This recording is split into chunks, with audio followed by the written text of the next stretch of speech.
E a gente volta a falar das críticas de Donald Trump em relação ao Brasil. A gente vai ao vivo até Brasília com a repórter Mara Mendes, porque o presidente americano criticou o julgamento de Jair Bolsonaro pelo STF.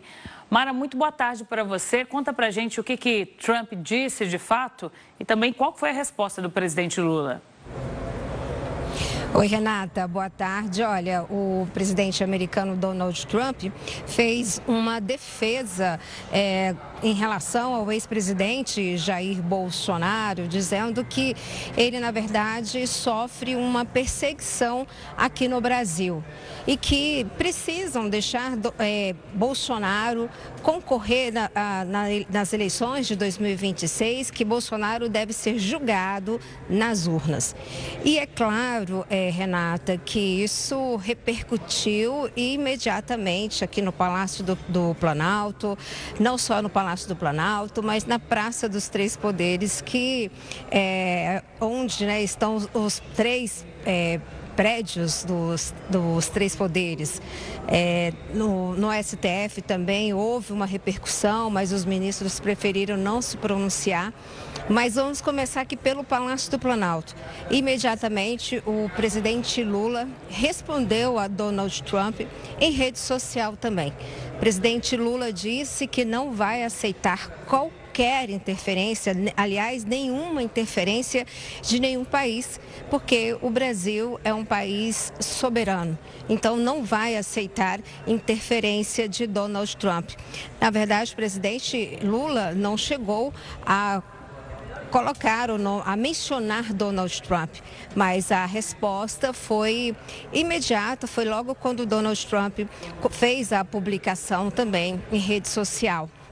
Também quem respondeu em rede social foi a ministra das Articulações Políticas, a ministra Gleisi Hoffmann, e também não seria diferente porque ela vem respondendo a Donald Trump desde ontem, Renata, principalmente por conta da questão da reunião da cúpula do BRICS aqui no Brasil, no Rio de Janeiro.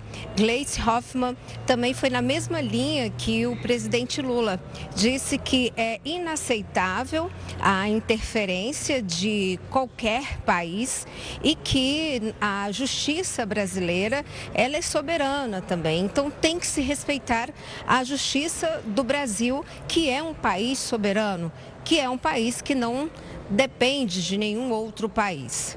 É claro que aqui nos bastidores houve também os comentários, os comentários repercutiram aqui na Esplanada dos Ministérios, mas especificamente aqui nos bastidores do Palácio do Planalto, Renata, o que assessores mais próximos ao presidente Lula estão falando, e o próprio governo está entendendo isso nos bastidores, é que Donald Trump, na verdade, está incomodado com a repercussão da reunião da cúpula do BRICS aqui no Brasil, no Rio de Janeiro. Donald Trump, na semana passada, já havia dado algumas alfinetadas em relação à cúpula do BRICS. Aliás, não, desde o início, desde quando ele começou esse segundo mandato, Donald Trump vem criticando o BRICS, principalmente na tentativa da cúpula de criar uma moeda forte que concorra ao dólar. Então, a avaliação que os assessores mais próximos ao presidente Lula, a avaliação que eles estão fazendo é de que, na verdade, Donald Trump está provocando e está incomodado com a cúpula do BRICS. Tanto é que Donald Trump, depois que a cúpula ontem anunciou o acordo, algumas medidas a serem tomadas, Donald Trump chegou a desvalorizar o BRICS e também dizer que qualquer país que se aliasse ao BRICS teria um aumento nas tarifas em relação à questão dos Estados Unidos. Donald Trump chegou a dizer que qualquer país que se aliasse ao BRICS, os Estados Unidos iriam entender que estava se aliando a uma política anti-americana. Então, na avaliação aqui do Palácio do Planalto, é de que essa alfinetada, essa história de trazer o ex-presidente Bolsonaro à tona é mais algo provocativo.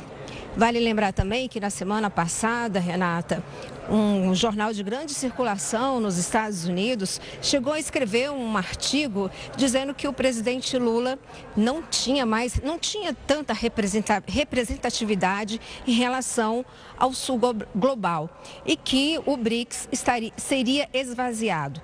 E não foi o que aconteceu. A gente viu no final de semana, o BRICS não foi esvaziado. Tanto é que tinha uma preocupação de que se a Índia iria mandar representante, como a China faria. O primeiro-ministro da China veio, a Índia também mandou o representante e Putin participou o tempo todo. Putin, que vale lembrar que não veio porque tem aí um mandado de prisão, mas participou por videoconferência. E reforçaram a necessidade, principalmente ontem, por isso que houve esse incômodo por parte de Donald Trump, porque eles reforçaram a necessidade de se criar aí uma moeda capaz de concorrer com o dólar. Ou seja, o BRICS mostrando aí a força em relação à questão do sul global, mandando um recado de que o sul global também tem força em relação à questão da economia, porque vale lembrar que aí nesse sul global tem a China e tem a Rússia também. Além disso, em relação à questão de outras repercussões no Supremo Tribunal Federal, os ministros que, na verdade, foram o alvo, né, em relação à publicação de Donald Trump, os ministros nos bastidores preferiram não comentar e disseram que, de fato, essa resposta é uma resposta diplomática e uma resposta política. Mas nos bastidores, eu conversei com um dos ministros chegou a falar, olha, isso é risível, é cômico, porque Bolsonaro tem passado pelo processo, mas tem tido todo o direito de tempo que o rito processual lhe garante. Então, e sem contar que a justiça americana é uma e a justiça brasileira é outra.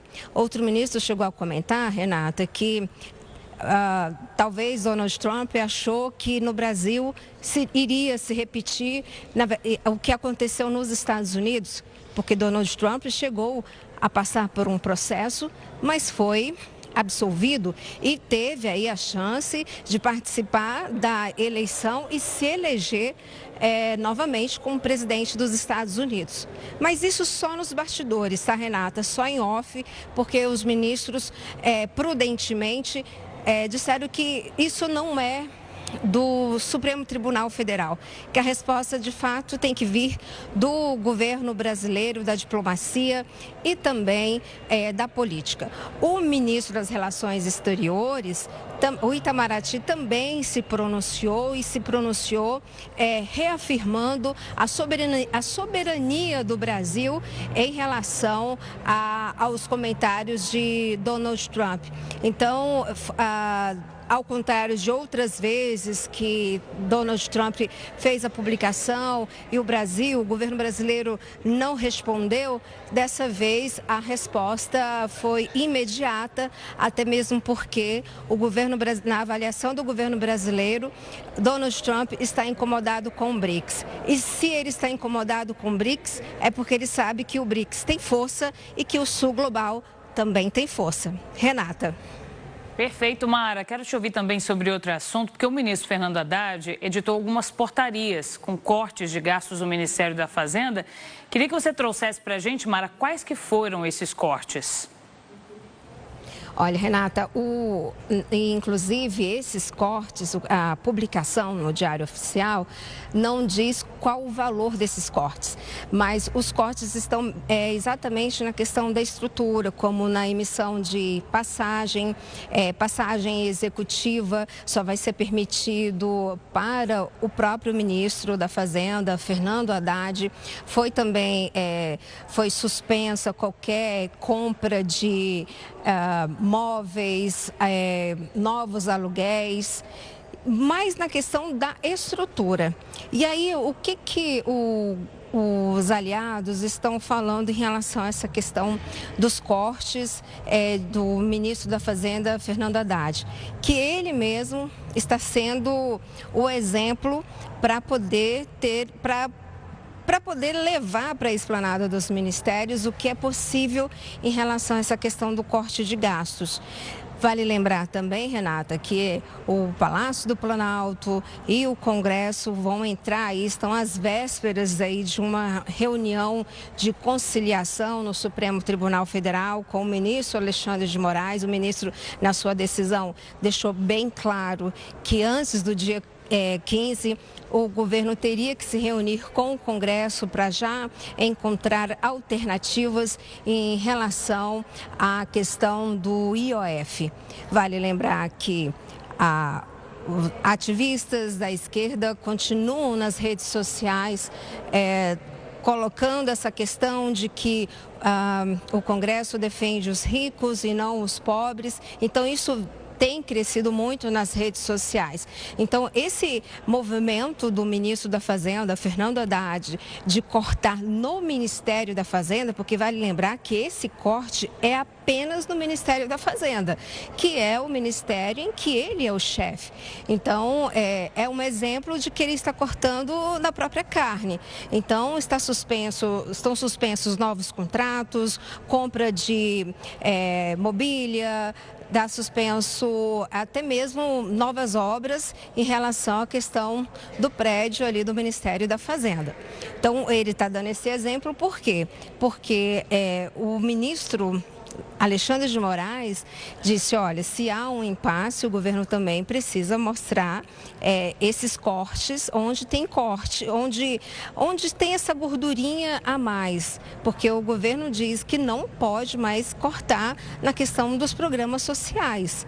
Então, é o ministro dando exemplo até para outras pastas. É assim que aqui na esplanada dos ministérios estão avaliando essa decisão, essa medida de Fernando Haddad em cortar gastos na sua pasta. Então, vale lembrar isso que é um imbróglio que ainda precisa ser resolvido e que o governo tem que apresentar também alternativas em relação a esse impasse que ficou com o Congresso Nacional. Então, antes do dia 15, que é a reunião de conciliação, eles precisam se reunir e o Congresso também precisa apresentar uma alternativa que ajude também na arrecadação. Porque o que o governo está dizendo? O governo diz que com o IOF, que essa taxação em relação ao IOF não vai, na verdade, prejudicar o cidadão comum, que Haddad chegou até a dar um exemplo, né, que é mais aquele cidadão que vive na cobertura, no duplex. Não é o cidadão do primeiro andar, ou do segundo andar, ou do térreo. Pelo contrário. Então, o governo, a equipe econômica, alega que essa mudança, esse aumento do IOF é para taxar os mais ricos. Já o Congresso alega que o país não suporta mais impostos. Então, vai ter que chegar num meio termo aí. O governo admite, a própria equipe econômica admite que o governo não vai conseguir o texto que foi para o Congresso, mas já vai ser meio caminho andado. Porque se isso não for resolvido, Renata, vão ser mais 10 bilhões de reais de corte, e aí esse corte, a totalidade dele vai ficar em 20 bilhões de reais, que vai aí sim, se tiver que cortar 20 bilhões de reais, esse corte pode atingir sim os programas sociais que a gente sabe que atende a camada mais pobre e até mesmo pessoas que estavam vivendo ali na linha da miséria. Renata. Mara, muito obrigada, bom trabalho para você e uma ótima semana.